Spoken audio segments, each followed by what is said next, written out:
Hér er verkefni 19, blaðadálkar á blaðsíðu C32.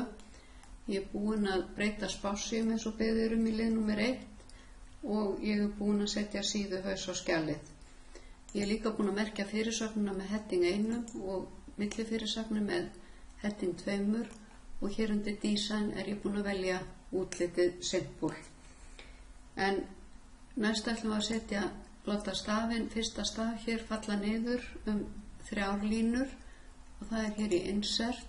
Það er nóg að vera í efnisgreinina, það þarf ekki að vera fremst eða setja stafinn í blokk og hérna í dropka veljiði dropt, þá fellur hann niður 3 línur.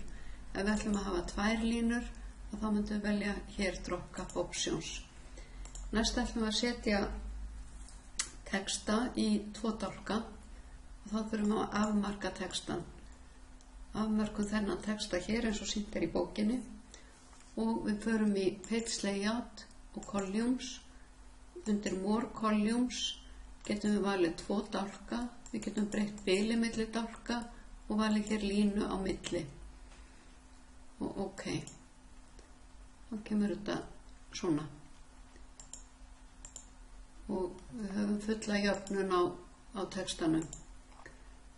Næst ætlum við að setja þennan texta hér í 3 dálka, þá afmörkum við textan og við förum í page layout og veljum columns. Ef við veljum 3 þá setur hún jafnt bil milli dálkana en hefur það 1,25 cm. Við förum í more columns, veljum 3 dálka og við ætlum að breyta bilinu í 0,5. Hér ætlum við ekki að hafa línu á milli en það er valinn texti sem fer í 3 dálka og þeir eru allir jafn breiðir. En við viljum skipta þessu öðruvísi, við viljum að þetta komi í byrjun, að þetta fylgi þessum texta, Ctrl, Shift og Enter. Ef þið haldið þeim hnöppum niðri samtímis þá koma skilyrðislaus dálkaskil eða column break. Sama hér, Ctrl, Shift og Enter.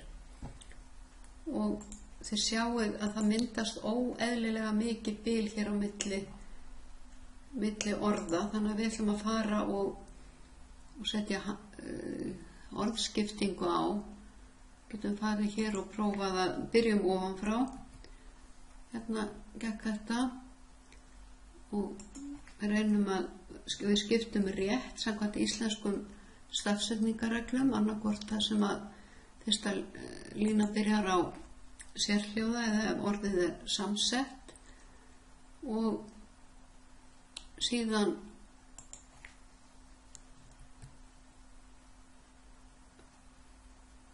okkar formið fallegra, þær er ekki mikið bilu en ég vil geta skipti hér heimasíðan.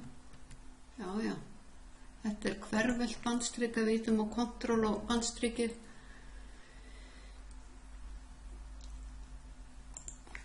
Þessu út hérna. Já, ég læt þetta duga.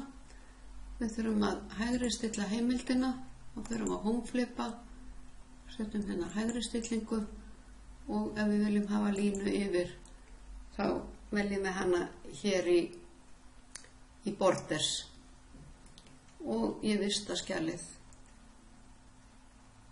Lítur þetta svona út. Ef ég fer í prentskoðun lítur það svona út.